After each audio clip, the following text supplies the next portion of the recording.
জিলা স্কুলের ১৮৫ বছর পূর্তি উপলক্ষে বর্ণাঢ্য পূর্ণমিলনী অনুষ্ঠিত। নাজমুল হুদা বাশারের প্রতিবেদনে ও রেজাউল করিমের ভিডিও চিত্রে থাকছে বিস্তারিত। ফরিদপুর জেলা স্কুলের ১৮৫ বছর পূর্তি উপলক্ষে বর্ণাঢ্য পুনর্মিলনী অনুষ্ঠিত। নাজমুল হুদা বাশারের প্রতিবেদনে ও রেজাউল করিমের ভিডিও চিত্রে থাকছে বিস্তারিত। ঐতিহ্য, গৌরব ও শিক্ষার দীর্ঘ ১৮৫ বছরের পথ চলা উদযাপন উপলক্ষে ঐতিহাসিক ফরিদপুর জেলা স্কুল প্রাঙ্গণে অনুষ্ঠিত হয়েছে এক স্মরণীয় পুনর্মিলনী অনুষ্ঠান।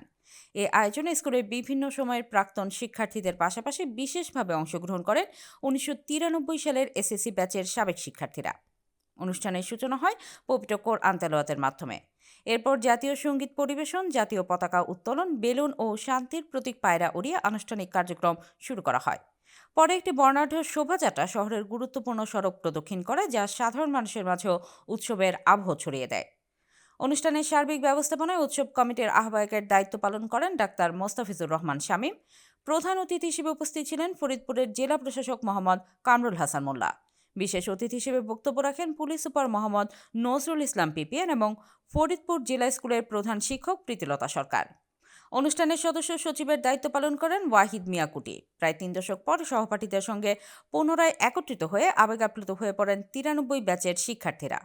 স্মৃতিচারণ, বন্ধুত্বের গল্প, আড্ডা ও আলোকচিত্র ধারণে মুখরিত হয়ে ওঠে পুরো স্কুল প্রাঙ্গণ। অংশগ্রহণকারীরা জানান, ফরিদপুর জেলা স্কুল কেবল একটি শিক্ষা প্রতিষ্ঠান নয়, এটি তাদের জীবনের ভিত নির্মাণে গুরুত্বপূর্ণ ভূমিকা রেখেছে। ভবিষ্যতেও প্রজন্মের বন্ধন দৃঢ় রাখতে এমন পুনর্মিলনী আয়োজন অব্যাহত রাখার প্রত্যাশা ব্যক্ত করেন তারা। এই পুনর্মিলনীর নানা মুহূর্ত শিগগিরই ভিডিও প্রতিবেদনের মাধ্যমে প্রকাশ করা হবে বলে জানিয়েছেন আয়োজকরা।